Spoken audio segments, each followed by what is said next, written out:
قرآن پڑھتے ہیں تو قرآن ہمیں ایک الگ ہی دنیا میں لے کے چلا جاتا ہے. جب ہم سوشل میڈیا میں دیکھتے ہیں تو ایک الگ ہی دنیا میں ہمیں وہ میڈیا لے جاتا ہے. سوشل میڈیا میں جب ہم گھستے ہیں تو فوج یہ کر رہی ہے، پی ٹی آئی یہ کر رہی ہے، جے یو آئی نے یہ کر لیا ہے، مسلم لیگی نے یہ کر لیا ہے. ابھی کسی نے بیان دیا کہ سابق سے بھی سابق وزیر اعظم کہیں تقریر کر رہے ہیں کہ ہم بنو کو انٹرنیشنل ایئرپورٹ بنا دیں گے.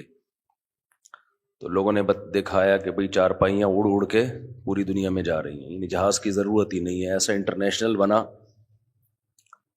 کہ جس چیز پہ بیٹھے ہیں وہی چیز اڑ کے جا رہی ہے. ظاہر ہے کسی کا دماغ ہوگا جو اس نے بیٹھ کے یہ سب کچھ بنا لیا. سیاسی لیڈروں کی اپنی کہانیاں ہیں.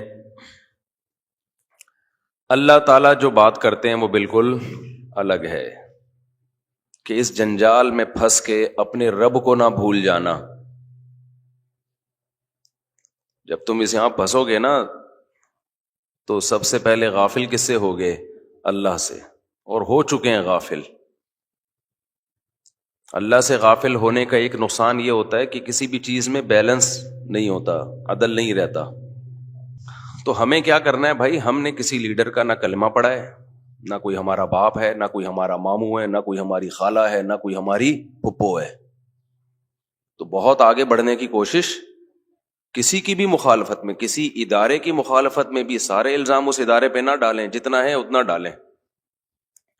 ایسا نہ ہو کہ آپ نے ہر چیز اٹھا کے، جب مخالفت کہتے ہیں چار چیزیں انسان کو اندھا کرتی ہیں.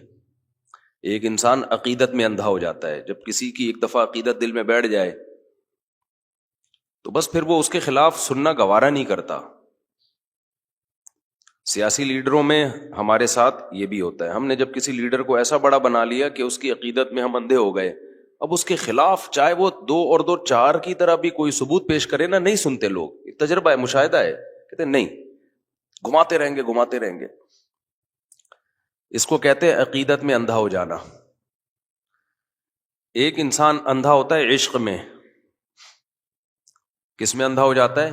جب کسی سے عشق ہو جاتا ہے نا، وہ آپ کو کتنا اگنور کرے لیکن آپ اسی کے پیچھے بھاگو گے. آپ پھر انسان دلائل میں نہیں رہتا. ہوتا ہے نا، باپ کہہ رہا ہے یہاں شادی نہ کرو، یہ چرسی ہے، ہیروئنچی ہے، یہ خاندان ہمارے خاندان سے میچ نہیں کرتا، یہ ہمارے کلچر کو تباہ کر دے گی. لیکن لونڈے لپاڑے پر جو عشق کا بھوت سوار ہوتا ہے اس کو کوئی چیز سمجھ میں، بولو یہ سن لو، یہ باتیں کام کی باتیں ہیں، میرا اس میں کوئی فائدہ نہیں ہے، آپ کا فائدہ ہے. عشق میں انسان کیا ہو جاتا ہے؟ اندھا.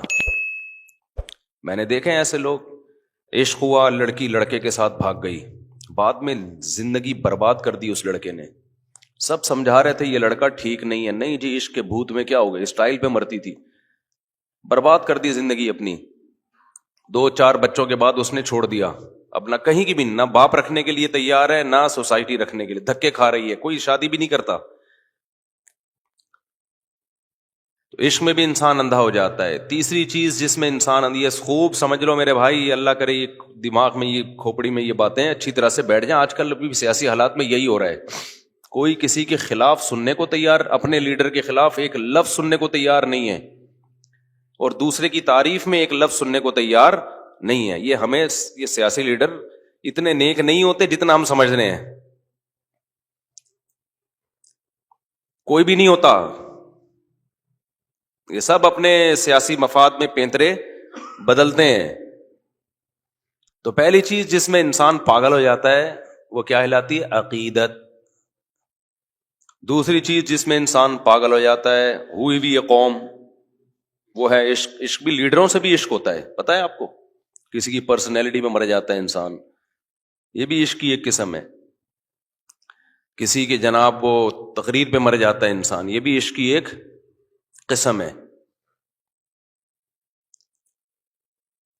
تیسری چیز جو انسان کو پاگل کر دیتی ہے وہ ہے بغض. بعض دفعہ عشق کا اپوزٹ کیا ہوتا ہے؟ نفرت ہو جاتی ہے آپ کو. جیسے بعض لوگ صبح و شام مولوی ایسے، مولوی ایسے، مولوی ایسے، بچپن میں کسی غلط قسم کے مولوی سے واسطہ پڑ گیا ہوتا ہے ان کا، کوئی واقعہ ہو جاتا ہے ان کے ساتھ، اب ساری زندگی وہ مولوی ایسے مولوی ایسے مولوی ایسے، ان کا اور کوئی کام رہا ہی نہیں ہے. تو ٹھیک ہے، ان کے ساتھ کچھ غلط ہو گیا ہوگا، 2 نمبر مولوی مل گیا ہوگا، لیکن ہم اور آپ تو ان کی باتیں نہ سنیں نا بھائی. اللہ کا شکر ہے ہمارے ساتھ ایسا الحمدللہ نہیں ہوا. تو اس کو تو بغض ہے، وہ تو بولتا رہے گا ساری زندگی مولوی ایسے مولوی ایسے مولوی یوں. ہر الزام کس پہ اٹھا کے بولو ہو رہا ہے کہ نہیں ہو رہا؟ جو جرم ہے کس نے کیا ہے؟ ترقی نہیں کر رہے مولویوں کی وجہ سے. یونیورسٹیاں تمہارے ہاتھ میں ہیں، مولویوں کے ہاتھ میں تھوڑی ہیں. ترقی، مادی ترقی وہ کہاں سے ہوگی؟ وہ مدرسے سے ہوگی یا یونیورسٹی سے ہوگی؟ وہ تو یونیورسٹی. مادی ترقی کی بات ہوتی ہے نا جب ترقی کی بات کر رہے ہیں. روحانی ترقی کی جہاں تک بات ہے وہ تو مدرسوں سے ہو رہی ہے. مسجدیں رمضان میں بھری ہوتی ہیں، اعتکاف میں پاؤں رکھنے کی جگہ نہیں ہوتی. یہ روحانی ترقی کیا ڈاکٹر کروا رہے ہیں بھائی؟ یا انجینئر لوگوں کی وجہ سے ہو رہی ہے یہ ترقی اتنی، یا پائلٹ کی وجہ سے ہو رہی ہے مسجدیں تو بھر رہی ہیں؟ تو مدارس کی وجہ سے ہیں. تو مادی ترقی جو نہیں ہو رہی وہ مدرسوں کی وجہ سے نہیں ہو رہی. وہ کس کی وجہ سے نہیں ہو رہی؟ وہ یونیورسٹیز کی وجہ سے نہیں ہو رہی. ابھی تو سندھ حکومت نے ماشاءاللہ ایک اچھا پیکج لے آئی ہے. ابھی ہمیں تو یونیورسٹی کے لوگوں سے بھی ہمارا واسطہ ہوتا ہے نا، وہ کہتے ہیں اب تو سندھ گورنمنٹ نے ماشاءاللہ اللہ تعالیٰ ان کو اور برکتیں دے، اتنا اچھا سیٹ اپ بنا دیا ہے کہ بھائی اب پاس ہی نہ کرو جس کو آگے ترقی نہیں دینی. یونیورسٹی کے بعض لڑکے بہت محنت کرتے ہیں، کرتے کرتے کرتے پہلے سے پالیسی بنائیے ان لوگوں کو فیل ہی کر دو.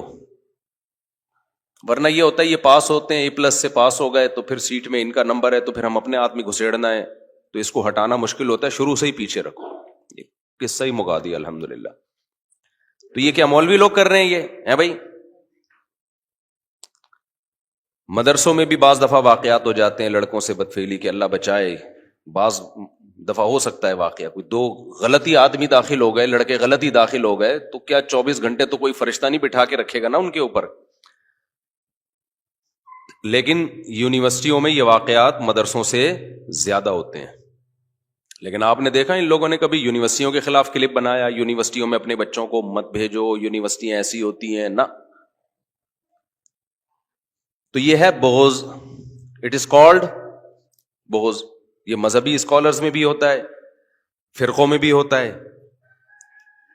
دوسرے فریق کی کوئی بات نہ ماننا. کچھ دن پہلے کوئی دیوبند مسلک کے صاحب ہیں، انہوں نے حمایت کر رہے ہیں دیوبند کی، دیوبند ایسے دیوبند ایسے دیوبند ایسے. تو مجھے کسی نے کہا ان کو اپریشیٹ کریں. میں نے کہا یہ ہر غلط چیز میں بھی کوئی دیوبند سے کوئی غلطی بھی ہو جائے تو اس کی بھی حمایت کرتا ہے یہ بندہ، اس لیے میں نہیں ان کو سپورٹ کر سکتا. کوئی غلطی ہو جائے نا کسی مولانا کوئی دیوبند سے جن کا تعلق غلطی ہو جائے تو انہیں اس کو بھی کیا کرنا ہے؟ صحیح کرنا ہے کہ بیٹھ کے. تو کیوں اپنے آپ اوپر آپ نے ایک چیز سوار کی ہوئی ہے بھائی؟ غلطی ہو گئی تو غلطی ہو گئی، اس میں کون سا ہے؟ اور غلطی ہونے سے کوئی انسان ایک دم زمین پہ تھوڑی گر جاتا ہے بھائی، ہو گئی تو ہو گئی، ختم. وہ مجھے آپ کو یاد ہوگا نا میں نے کلپ میں نے کہا تھا کہ انار کے بارے میں ایک حدیث ہے جس میں انار کا ایک دانہ جنت کا ہے. ایک صاحب جو اپنے آپ کو اہل حدیث کہتے ہیں نہیں ہے اللہ ہی جانے، انہوں نے میرے خلاف پورا ایک آدھے گھنٹے کا کلپ بنا دیا کہ دیکھو یہ لوگ ضعیف حدیثیں سناتے ہیں، پورا آدھے گھنٹے کا بلا وجہ کا نا. ارے ایک ضعیف حدیث سنا دی تو کون سے قیامت آ گئی؟ آپ بتا دو بھائی یہ حدیث ضعیف ہے، بات ختم ہو گئی. 5 سیکنڈ میں بات کیا ہو جائے گی؟ ختم ہو جائے گی. دوسرے کاموں کو چھیڑو. وہ پورا بیچارے کو لگتا ہے کہ فیم چاہیے نا لوگوں سے تو انار ہی کو موضوع بنا کر آدھے گھنٹے کا بیان داغ دیا. اٹ از کالڈ بغض. یہ کیا کہلاتا ہے بھائی؟ یہ کسی دیوبندی کو بھی ہو سکتا ہے، کسی اہل حدیث سے، کسی اہل حدیث کو بھی ہو سکتا ہے کسی دیوبندی سے. تو یہی چل رہا ہے مارکیٹ میں. آپ اپنی ٹھڑک نکال رہے ہوتے ہو، بغض ہوتا ہے کسی سے، دل میں بیٹھ گیا. وہ بغض کی وجوہات کچھ بھی ہو سکتی ہیں. ایک اہل حدیث عالم سے میری بات چیت ہو رہی تھی تو وہ بہت برا بلا کہہ رہے تھے نا کہ یہ حنفی لوگ ایسے ہوتے ہیں، یوں ہوتے ہیں ایک خاص مسئلے میں. تو میں نے کہا وہ تو آپ کے اہل حدیث عالم کی بھی یہی رائے ہے جو میری رائے ہے. یہ دیکھو یہ میں نے ریفرنس دیا. کہہ رہے وہ ان کا اختلاف ہے بھائی جمہور سے، ہمارے جمہور سے ان کا اختلاف ہے. تو میں نے کہا دیکھو آپ نے جب ان کی بات آئی ہے تو کتنے احترام سے آپ نے کہا کہ یہ ان کی ذاتی رائے ہے، یہ ہم پر حجت نہیں ہے. لیکن وہی قول جب میں کر رہا ہوں تو پھر آپ نے یہ نہیں کہا کہ یہ ان کی ذاتی رائے ہے. آپ نے جو ہمارے خلاف کلپ بنایا ہے وہ کتنی بدتمیزی سے بنایا ہے. اس کا مطلب آپ کو ہم سے بغض ہے. علمی اختلاف بولتے کیوں نہیں بھائی؟ نہیں ہے. تو مارکیٹ میں جو چل رہا ہے وہ بتا رہا ہوں آپ کو. کسی اور کے بارے میں رپورٹیں پیش کرنا مقصد نہیں ہے. مقصد یہ کہ ہم اپنے گریبان میں جھانک کے دیکھیں ہم کہاں کھڑے ہوئے ہیں. ہمیں بھائی ان بکھیڑوں سے نکلنا ہے. جو اپنی ذمہ داری ہے وہ پوری کرنی ہے. باقی ہم اللہ کی عبادت کے لیے پیدا ہوئے ہیں. آخرت میں ہم نے حساب دینا ہے. ایسا نہ ہو اپنے آپ کو ان بکھیڑوں میں الجھا کے ادھر سے غافل ہو جاؤ. سمجھتے ہو کہ نہیں سمجھتے ہو؟ تو تیسری چیز جو انسان کو اندھا کر دیتی ہے وہ کیا ہے؟ بغض، نفرت. مشرکین مکہ کو یہی تو ہو گئی تھی نا. بغض سے پھر حسد پیدا ہوتا ہے، جیلسی ہوتی ہے. آدمی بس دوسرے کو نیچا دکھانے میں لگا رہتا ہے، اس کا ذاتی مسئلہ بن جاتا ہے. تبھی بعض مولاناؤں کے مسائل بھی ایسے ہیں، میں عوام سے کہتا ہوں اس میں مت الجھو، یہ ان کے آپس کے پھڈے ہیں. حالانکہ وہ مولویوں کے ہوتے ہیں پھڈے. تو بھائی ان میں سے بعض لوگ ایکسٹریم لیول پہ گئے ہوئے ہیں، ان کا آپس میں کچھ ہو گیا تو اب آپ اپنے آپ کو اس بحث میں کیوں ڈال رہے ہو؟ ہوتا ہے نا ایک ہی مسلک کے لوگ ہیں، وہ کہتے ہیں اس کے پیچھے نماز جائز نہیں ہے، وہ کہتے ہیں اس کے پیچھے نماز جائز نہیں ہے. حالانکہ کوئی اختلاف نہیں ہوتا ان میں، ذرا سا اختلاف ہوتا ہے، لیکن اس اختلاف کو انا کا مسئلہ بنا لیا ہوتا ہے. تو میں عوام سے کہتا ہوں ان مولویوں سے یہ والا مسئلہ پوچھو ہی نہیں، اس کے علاوہ پوچھو. یہ پوچھو ہی نہیں یہ والا مسئلہ. اور سارے نہیں ہوتے، چند ایک ہوتے ہیں، تو وہ ان کی انا کا مسئلہ ہوتا ہے. تو تیسری چیز جو انسان کو اندھا کر دیتی ہے وہ کیا ہے میرے بھائی؟ بغض. اور چوتھی چیز جس پہ انسان عدل پہ قائم نہیں رہتا وہ ہے مجبوری. وہ کیا ہے؟ کوئی آپ کی مجبوری اگر بن چکا ہے تو پھر بھی آپ عدل پہ قائم نہیں رہتے. جیسے ہم جب فوج مجبوری بنتی ہے نا ہمارے سیاسی لیڈروں کی، تو جو فوج کی جائز مخالفت ہوتی ہے وہ بھی نہیں کر رہے ہوتے یہ لوگ، کیونکہ ان کو پتا ہے ابھی جتوانا انہوں نے ہم کو ہے. سمجھ رہے ہو؟ جو جائز مخالفت ہوتی ہے وہ بھی نہیں کر رہے ہوتے. اور جب وہ فوج ان کی مجبوری نہیں رہتی تو پھر جو مخالفت ناجائز ہوتی ہے وہ بھی کر رہے ہوتے ہیں. تو یہی کام فوج کا بھی ہے. جب کسی کو لانا ہوتا ہے تو سبحان اللہ، ہٹانا ہوتا ہے تو ماشاء اللہ. ٹھیک ہے، میرا مقصد سیاسی تبصرے نہیں ہے. اگر میں سیاسی تبصرے کر رہا ہوتا تو پھر میں ابھی یہ بتا رہا ہوتا فلاں سیاسی جماعت ٹھیک ہے فلاں غلط ہے. یہ تو یہاں ابھی ٹاپک نہیں ہے نا، یہ تو نجی محفلوں کی بات ہے نا. میں تو ایک اوور آل اصول اور ضابطے آپ کے سامنے بیان کر رہا ہوں. اصول اور ضابطے تو وہ تو کبھی بھی نہیں بدلتے نا. تو اپنے آپ کو ان اصول اور ضابطوں سے نکالنے کی کوشش بولو مت کرو. لوگ پاگل ہو گئے ہیں بھائی، طلاقیں ہو گئی ہیں گھروں کے اندر ان سیاسی پھڈوں میں، قتل ہو گئے ہیں. اور جن کی خاطر لڑ رہے ہوتے وہی بعد میں بیٹھ کے آپس میں سلو کر کے چائے پی رہے ہوتے ہیں، محبت کا اظہار کر رہے ہوتے ہیں. تو چوتھی چیز جو انسان کو پاگل بنا دیتی ہے وہ کیا ہے؟ مجبوری. جیسے میں نے 50-50 آتا تھا نا پہلے، اس کا ایک وہ سنایا تھا. جو کمنٹری کر رہا ہے وہ کہہ رہا ہے بھائی گیند سلیم اللہ کے ہاتھ میں، سلیم اللہ لے کے گھوم رہے ہیں، سلیم اللہ کھیل ہی نہیں رہا تھا تمیز سے. سلیم اللہ سلیم اللہ سلیم اللہ. لوگ کہہ رہے ہیں جو تماشائی بیٹھے ہوئے ہیں ابے سلیم اللہ تو کھیل ہی نہیں رہا. کہہ رہے ہیں نہیں سلیم اللہ بہترین کھیل رہا ہے. تو لوگوں نے کہا یار تم کیا باتیں کر رہے ہو، کیسی غلط کمنٹری کر رہے ہو. جتنے تماشائی بیٹھے ہوئے تھے انہوں نے کہا بھائی یہ نہیں کھیل رہا. وہ کہہ رہے ہیں نہیں سلیم اللہ بہترین. ناظرین آپ دیکھ رہے ہیں سلیم اللہ کی پرفارمنس. لوگوں نے کہا کہ بھائی ہم جا رہے ہیں میدان چھوڑ کے نا، میچ نہیں دیکھ رہے، ہم جا رہے ہیں. اس نے کہا تم جہنم میں جاؤ، سلیم اللہ بہترین. بعد میں دکھایا پھر رونے لگا، کہہ رہے سلیم اللہ بہت اچھا، روتے روتے کہہ رہا ہے سلیم اللہ بہت اچھا کھیل رہا ہے. دکھایا پیچھے کسی نے کمر پہ بندوق رکھی ہوئی نیچے بیٹھا ہوا ہے. سمجھ رہے پسٹل رکھی ہوئی ہے. یعنی اس میں یہ دکھایا گیا کہ یہ جو کمنٹری ہوتی ہے نا اس میں بھی بعض دفعہ اس کا خطرہ ہوتا ہے کہ بندہ بکا ہوا نہ ہو. مجبوری ہوتی ہے اس کی. بھائی بعض صحافیوں کی مجبوری ہوتی ہے، بعض صحافی پیسے لے رہے ہوتے ہیں. کل تک جو فوج کی حمایت میں تھے آج فوج کے خلاف ہیں، کل جو فوج کے خلاف تھے آج فوج کی حمایت میں. بعض دفعہ لفافے ہوتے ہیں، بعض دفعہ لفافے نہیں ہوتے. پیچھے کیا رکھی ہوئی ہوتی ہے؟ پسٹل رکھی ہوئی ہوتی ہے. بولے جا رہے ہیں بولے جا رہے ہیں، جہاں بلواؤ گے وہاں بول رہے ہوتے ہیں. تو مجبوری میں بھی انسان عدل پہ قائم بولو نہیں رہتا. تو ہمارے جو سیاست دان ہیں، ہماری عوام کو ان سے عشق بھی ہوتا ہے، اپنے والے سے عقیدت بھی ہوتی ہے، اور مخالف سے بغض بھی ہوتا ہے، اور بعض دفعہ مخالفت مجبوری بھی ہوتی ہے، کیونکہ اتنی حمایت کر چکے ہوتے ہیں کہ اب اگر یو ٹرن لیا تو لوگ برا بھلا کہیں گے، تو مجبوری بھی ہماری بھائی اپنی عزت بچانے کے لیے نہ چاہتے ہوئے بھی حمایت کرنی ہے. تو ان حالات میں آپ یہ امید رکھتے ہو کہ لوگ بیلنس اعتدال سے چلیں گے؟ بولو. تو لازمی بے اعتدالی ہے، لازمی. اچھا، جب دو چیزیں ایک میں جمع ہو جائیں، عقیدت بھی ہو اور عشق بھی ہو، یعنی کسی سے آپ کو عقیدت بھی ہے، عقیدت کا مطلب اس کا ایک عقیدت کہتے ہیں بزرگی دماغ میں بیٹھ گئی کہ عظیم انسان ہے، اور ساتھ ساتھ عشق بھی ہو، پھر تو بالکل ہی کنٹرول سے باہر ہو جاؤ گے. سمجھتے ہو گے نہیں سمجھتے؟ آج کل صرف عقیدت نہیں چل رہی، یا صرف عشق نہیں چل رہا، عشق بھی چل رہا ہے اور عقیدت. دیکھو یہ جو جاہل پیر ہوتے ہیں نا، ان سے اکثر عشق بھی ہو جاتا ہے لوگوں کو اور عقیدت بھی ہو جاتی ہے. عشق کیوں ہو جاتا ہے؟ یہ گلابی کپڑے پہن کے اور ایسے پھونکوں والی سرکار بن کے آئے ہوئے ہوتے ہیں، خوبصورت اسٹائل میں، اسٹائل بھی بڑا لگ رہا ہوتا ہے، یار کیا گلابی ہونٹ ہیں، پان کھایا ہے یا پتہ نہیں کیا کھایا ہے، ایسے خوبصورت اسٹائل. عشق بھی پرسنالٹی پہ. جو عام جاہل لوگ ہیں، پڑھے لکھے لوگ نہیں متاثر ہوتے، جاہل لوگ ہیں کہتے ہیں کیا پرسنالٹی، حضرت کا چہرہ دیکھو کیسا نور برس رہا ہے. اور عقیدت تو ہوتی ہے کہ پھونک لگایا گھٹنا صحیح، پھونک لگایا بینائی واپس. تو جب دونوں چیزیں جمع ہو گئیں پھر تو بیڑا غرق، پھر تو بیڑا غرق. تو اس لیے پیر بنانے سے پہلے بہت سوچا کرو، شادی سے پہلے اتنا نہ غور کرو، تفتیش کرو جتنا کسی کو پیر و مرشد بنانے سے پہلے کرتے ہو. آج جو اٹھا جا کے بیعت کر کے اس کے ہاتھ پہ بیعت ہو گئے. ایسا تھوڑی ہوتا ہے بھائی. اللہ تک پہنچنے کا ذریعہ ہوتا ہے پیر و مرشد،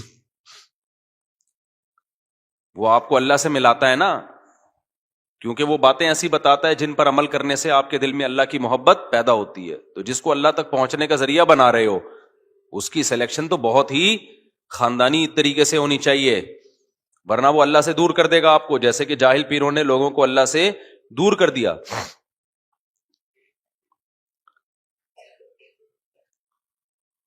اور اسی طرح سے بغض اور مجبوری دونوں اگر کہیں جمع ہو جائیں، نفرت بھی ہو اور اس کے خلاف بولنا آپ کی مجبوری بھی ہو، پھر تو بربادی ہے. تو آج ایسا بھی ہو رہا ہے، نفرت بھی ہوتی ہے اپنے مخالف لیڈر سے، اور اس کی مخالفت اتنی زیادہ کر چکے ہوتے ہیں کہ اب اس کے خلاف بولنا آپ کی مجبوری بھی بن چکی ہوتی ہے. اتنی محفلوں میں اس کے خلاف بول چکے ہوتے ہیں نا، اب اس کی کوئی اچھی چیز سامنے آ جائے 2 اور 2 4 کی طرح، تو پھر آپ کنٹرول نہیں کر پاتے، آپ کانپنے لگتے ہو، بھئی یہ کیا ہو گیا. تو آپ نے گھما کے اس کی کیا کرنی ہوتی ہے پھر؟ تعویل. اس لیے میرا تو یہ کہنا ہے کہ آپ الیکشن میں جس کو بہتر سمجھو ووٹ دے دیا کرو جا کے، اور آپ جس کو بہتر سمجھو اس کے دھرنے میں بھی شریک ہو جاؤ. یہ تو سب چیزیں سیاست کا حصہ ہے. زبانوں پہ کیا کرو؟ کنٹرول. زبان پہ کنٹرول کرو. زبان سے نہ کسی کی مخالفت میں حد سے آگے نکلو، نہ کسی کی حمایت میں حد سے آگے نکلو. کنٹرول. نبی صلی اللہ علیہ وسلم نے حضرت ابو بکر سے کیا فرمایا کہ لوگوں کو یہ زبان الٹے منہ جہنم میں ڈالے گی. یہ زبان ہے جو اوندھے منہ جہنم میں ڈالے گی لوگوں کو. اعتدال سے بھائی. دوسرا، جو لوگ میمز بناتے ہیں، اس طرح کی میمز بناتے ہیں جس میں کسی بھی سیاسی لیڈر کو بندر یا کتے کی شکل میں دکھایا جا رہا ہے، یہ اخلاق سے گری ہوئی حرکت ہے. یہ اس کی علامت ہے کہ آپ اخلاقیات کی ساری حدود کو توڑ چکے ہو. یہ غلط ہے. میں سمجھا پا رہا ہوں اپنی بات؟ اتنا آگے مت جاؤ. اپنی ہمیں یاد ہے کہ ہمارے ایک استاذ تھے, انہوں نے, ان کے پاس ایک شخص اپنے بیٹے کو لے کر آیا, وہ مدرسے میں پڑھتا تھا, سدھر نہیں رہا تھا وہ بچہ. بڑا پرانا واقعہ ہے لیکن کچھ واقعات ایسے ہیں جو یاد رہ جاتے ہیں ہمیشہ کے لیے, ان سے سبق ایسا ملتا ہے. تو باپ نے کہا کہ بھائی یہ میرا بیٹا سنبھل نہیں رہا ہے, مدرسے سے بھاگتا ہے اور غلط ایکٹیویٹیز میں ہے. تو ہمارے استاذ وہ بہت ہی شفیق استاذ ہے نا, ہاتھ نہیں اٹھاتے کسی پہ. باپ نے بھی جب کہا کہ بھائی ایک دفعہ تو آپ اس کی ٹھکائی لگا دیں, تو انہوں نے ایک دفعہ لگائی اس کی ٹھکائی لڑکے کی, وہ پھر بھی نہیں سدھرا. پھر ان کے والد نے کہا حضرت سختی کریں اس کے اوپر. انہوں نے کہا بھائی میں کسی کو ٹھیک کرنے کے لیے اپنے اخلاق خراب نہیں کر سکتا, میں بگڑ جاؤں گا. جب ایک دفعہ آج چلتا ہے نا انسان کا گالیاں والیاں, پھر یہ فری اسٹائل ہو جاتا ہے. آپ نے دیکھا ہوگا بعض لوگ گالی سے بات شروع کرتے ہیں, گالی پہ ختم کرتے ہیں. وہ کہتے ہیں اب ہماری بریکیں کیا ہو گئی ہیں, فیل. اور یہ ہے, ہاتھ بھی انسان کے ایسے ہی چل جاتے ہیں. اب جو بیویوں کو مارتے ہیں نا, شروع میں شاید کوئی وجہ ہوئی ہو, اس کے بعد ان کا ہاتھ کیا ہوتا ہے, چل جاتا ہے. پھر بات بات پہ پھر وہ کہتے ہیں ہمیں نیند نہیں آتی جب تک بیوی کی کٹائی نہ کریں. تو جنگلی بن جاتے ہیں, اور پوچھنے والا تو کوئی ہوتا نہیں ہے. اور عدالت میں ایک دفعہ بیگم پہنچ گئی تو کمپرومائز کا راستہ بالکل ہی ختم. تو خاندان والے تو کنٹرول کرتے نہیں ہیں کہ بھئی یہ کیسے جنگلیوں کی طرح مار رہے ہو, پیٹ رہے ہو. یا تو عورت پاورفل ہو, بعض اوقات اس کا خاندان اتنا پاورفل ہوتا ہے کہ وہ خود ہی اس کے نٹ بولٹ داماد کے جو ہے نا سافٹ ویئر اپڈیٹ کر دیتے ہیں. اگر پاورفل نہیں ہے پھر کیا کرے وہ. 4 چیزیں انسان کو برباد کر دیتی ہے. ایک عقیدت, اندھا ہو جاتا ہے. دوسری عشق, پاگل ہو جاتا ہے. اور یہ ہم سب ہوئے ہوئے ہیں. آپ یہ سمجھ رہے ہیں کہ پتہ نہیں کس کی بات ہو رہی, ہم سب ہوئے ہوئے ہیں. عشق میں بھی پاگل ہوئے ہوئے ہیں, عقیدت میں بھی پاگل ہوئے ہوئے ہیں, بغض میں بھی پاگل ہوئے ہوئے ہیں, اور مجبوریاں بھی ہیں ہماری. کسی کو اپنی عزت کا خیال ہے, وہ مجبوری ہے. کسی کو کوئی مالی نقصان کا خطرہ ہے, بہت ساری چیزیں. کسی کا سسرالی خطرہ ہے, اس کو بہت سارے مسائل ہوتے ہیں ہم سب کے ساتھ. تو عقیدت میں بھی. اب آخری علاج اس کا کیا ہے؟ علاج کیا ہے؟ اللہ کی ذات ایسی ذات ہے جس سے عقیدت اور محبت میں انسان اعتدال سے تجاوز نہیں کرتا. تو یہ عقیدت اور محبت پیدا کس سے کر لو؟ اللہ سے. تو اللہ کا ہر کام ٹھیک ہوتا ہے, مخلوق کا ہر کام ٹھیک نہ. ہمارے ہر سیاسی لیڈر کا ہر کام ٹھیک ہوتا ہے, اللہ کا ہر کام کیا ہوتا ہے؟ ٹھیک ہوتا ہے. تو محبت کس سے کرو بھائی؟ اللہ سے. عقیدت اللہ سے. تو اس میں جتنے پاگل ہو جاؤ ٹھیک ہے, اس میں تو جتنے پاگل ہو جاؤ, کیونکہ اللہ غلط ہو نہیں سکتا. ومن اصدق من اللہ قیلا, اللہ کہتے ہیں اللہ سے زیادہ سچی بات کون کر سکتا ہے. اللہ کا ہر کام بالکل. آپ عقیدت میں پاگل ہو گئے, اللہ کی ہر بات کو ٹھیک قرار دے رہے ہو, کوئی بات آپ کو غلط لگ رہی ہے پھر بھی ٹھیک قرار دے رہے ہو. یہی تو مقصد ہے بھائی. اللہ کی کوئی بات آپ کو غلط لگ رہی ہے تو آپ غلط ہو, اللہ تھوڑی غلط ہے. کیا خیال ہے بھائی؟ نبی کی عقیدت محبت میں پاگل ہو گئے تو سبحان اللہ, ہو جاؤ پاگل. نبی کی ہر بات آپ کو ٹھیک لگے گی تو لگنی چاہیے. نبی کی کوئی بھی بات غلط ہو نہیں سکتی. اگر ہو رہی ہے تو آپ پاگل ہو. آپ کہہ سکتے ہو کچھ لوگ عقیدت محبت میں پاگل ہوئے, انہوں نے اصل میں وہ کیا کیا, گستاخ رسول کو نا, جس پہ بلا وجہ جھوٹا الزام لگایا, گستاخی کا قتل کر دیا. تو اس سے پتہ چلتا ہے عقیدت محبت میں نہیں, پاگل نہیں ہونا چاہیے.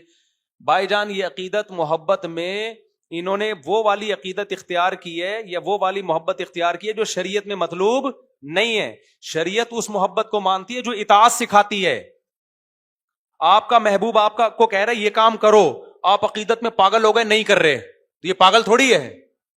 یہ تو وہ والا پاگل ہے جو نفسیاتی بیمار ہوتا ہے. وہ والا پاگل ہماری مراد نہیں ہے, کیونکہ نبی صلی اللہ علیہ وسلم نے کسی انسان کو قتل کرنے کا جو معیار بتایا وہ ہلکا معیار نہیں ہے, وہ بہت اونچا معیار ہے. تو یہ وہ لوگ ہیں جو وہ والے پاگل ہوتے ہیں جس کو نفسیاتی ہسپتال میں جمع کرانے کی ضرورت ہوتی ہے, جو جذباتی قسم کے ہوتے ہیں, جو کیا کرتے ہیں عقیدت محبت میں. ہم وہ والا پاگل پن چاہتے ہیں جس میں آپ نبی کی اطاعت میں پاگل ہو جاؤ. یہ اطاعت میں نہیں, یہ مخالفت میں پاگل ہو جاتے ہیں, اور اس مخالفت کو اپنی بے وقوفی سے نام کس کا دے رہے ہوتے ہیں؟ اطاعت کا نام دے رہے ہوتے ہیں.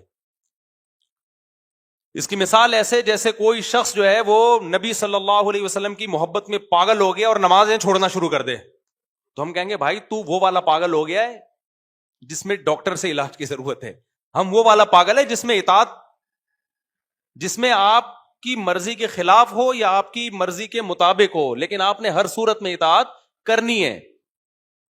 تو یہ عقیدت محبت کس سے پیدا کرو میرے بھائی؟ اللہ سے اور اس کے رسول سے، پھر پاگل ہو جاؤ آپ۔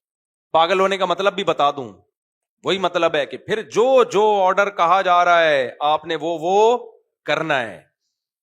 اور دوسری بات، بغض اور مجبوری، یہ دو چیزیں انسان کو پاگل کرتی ہیں۔ تو یہ بغض رکھو شیطان کا، یہ کس کا رکھو بھائی؟ شیطان کا۔ جو کہہ رہا ہے اس کے الٹے چلو آپ، ٹھیک ہے، چاہے آپ کو سمجھ میں آ رہا ہو۔ شیطان گناہ کرواتا ہے کہ بعد میں توبہ کر لینا، انسان کہتا ہے زبردست دلیل دی ہے یار، توبہ سے تو ہر گناہ کیا ہو جاتا ہے؟ معاف، تو ابھی جوانی ہے، جی بھر کے گناہ۔ یہ جو فحش فلمیں دیکھتے ہیں نا لڑکے، یہ کیا کرتے ہیں یار؟ ابھی دیکھ لو، جب دل بھر جائے گا توبہ کریں گے معاف ہو جائے گا، ابھی تو دیکھ لو نا، ورنہ یہ جذبات بار بار تو دل نہیں لگ رہا کسی کام میں، یار دیکھ لو۔ تو عقل، شیطان عقل پہ پٹی پڑا دیتا ہے نا عقل کو، اور گناہ کو مزین کرتا ہے۔ ان کی عقل کہہ رہی ہوتی بھائی کر لو، نا نا نا نا نا، یہ ابھی دل آپ کا بھرے گا وقتی، اس کے بعد اس سے زیادہ جذبہ پیدا ہوگا گناہ کا، موت تک کرتے رہو گے پھر یہ کام، ہر دفعہ شیطان یہی کہہ کے گناہ کروائے گا۔ تو ایسے موقع پہ شیطان کا اتنا بغض رکھو، فاتخذوہ عدوا، اللہ کہتے ہیں اسے دشمن بنا لو۔ عقل سے شیطان کی بات سمجھ میں آ رہی ہے، لیکن چونکہ شیطان کہہ رہا ہے نہیں ماننی ایسی کی تیسی، تو یہ ہم نے نفرت کو کدھر کو کھینچ کے لے کے جانا ہے؟ شیطان کی طرف فٹ کر دو اس میں۔ شیطان جو کہہ رہا ہے بھائی کتنے ہی مزین دلائلوں، نہیں ماننی، اللہ کہتے ہیں فاتخذوہ عدوا، اسے اپنا دشمن ٹھہرا لو بس۔ اور مجبوری جس میں انسان اندھا ہو جاتا ہے، وہ مجبوری کیا ہے؟ وہ ہماری مجبوری ہے بھائی، جہنم کی آگ ہم برداشت نہیں کر سکتے۔ بیگم کہہ رہی ہے داڑھی کٹا لو، آپ کی مجبوری ہے داڑھی کٹانا، بیگم سے محبت بھی ہے، یا وہ کہہ رہی ہے داڑھی نہیں رکھو، آپ بولو بھائی میں بیگم تم سے بہت محبت کرتا ہوں، لیکن مجبوری میں انسان اندھا ہوتا ہے، میری مجبوری ہے کہ میں آگ برداشت بولو نہیں کر سکتا۔ غیر مسلم جو اسلام لانا چاہتا ہے، اس کے رشتہ دار اس کو روکتے ہیں، وہ کہتے ہیں ہم نے تمہیں دودھ پلایا، ماں کہتی ہے، باپ کہتا ہے ہم نے تمہیں پالا، ہمارا مذہب چھوڑ رہے ہو، کہ بھائی ٹھیک ہے یہ میری مجبوری ہے، لیکن اس سے ایک اور بڑی مجبوری ہے، میں جہنم کی آگ برداشت بولو نہیں کر سکتا۔ کوئی بھی گناہ ہو بھائی، آگ نہیں برد، ہمارے حضرت فرمایا کرتے تھے کہ میں بہت ڈرپوک ہوں، میں آگ سے ڈرتا ہوں۔ بہت سی باتیں حضرت ایسے کرتے تھے، عوام بہت غصہ کرتی تھی حضرت پہ، یہ کیا لے کے بیٹھ گئے، یہ ہمارے پر یہ تو کیسی بات کر رہے ہیں۔ حضرت فرماتے ہیں بھائی میں مجبور آدمی ہوں، میں بہت ڈرپوک ہوں، مجھ سے گن پوائنٹ پہ یہ سب کچھ کروایا جا رہا ہے۔ لوگ کہتے تھے کیا مطلب؟ کہتے ہیں بھائی میں اللہ سے ڈرتا ہوں، میں نے اگر یہ نہیں کہا مجھے اللہ آگ میں ڈالے گا، میرے اندر آگ برداشت کرنے کی صلاحیت نہیں۔ تو مجبوری کس کو بنا لو؟ جہنم سے بچنے کو اور جنت کی لالچ کو مجبوری بنا لو۔ بھائی ہمیں لالچ ہے، ہمیں کیا ہے، چند ٹکوں میں رشوت لے کے لوگ بکتے ہیں کہ نہیں بکتے؟ ارے بھائی ہم جنت کی لالچ میں بک گئے ہیں، ٹھیک ہے نا، ہم کیا ہو گئے ہیں، ہم وہ بات کریں گے جس سے ہمیں جنت ملے گی۔ تبھی اللہ نے کہا ان اللہ اشتری من المؤمنین انفسهم واموالهم بان لهم الجنہ، اللہ نے مومنین کو جنت کے بدلے میں خرید لیا ہے۔ اللہ کہتے ہیں میں نے ایمان والوں کو خرید لیا ہے، کس کے بدلے میں؟ جنت کے بدلے میں، یہ بک گئے ہیں۔ تو ہماری مجبوری جنت جہنم، عقیدت اللہ اس کے رسول، اور بغض شیطان۔ اس کے بعد پھر محبت بھی کرو، نفرت بھی کرو، لیکن کرائٹیریا کیا ہونا چاہیے؟ یہ اس کے بعد پھر آپ کسی سیاسی لیڈر سے محبت، وہ بیلنس ہوگی، کیونکہ وہ محبت اللہ کی محبت کے بولو تابع ہوگی، اس میں اعتدال سے تجاوز نہیں کرو گے، کیونکہ آپ اللہ کی حدود کو توڑنے کی کوشش نہیں کرو گے۔ آپ اللہ تعالیٰ سمجھنے کی، عمل کی توفیق عطا فرمائے۔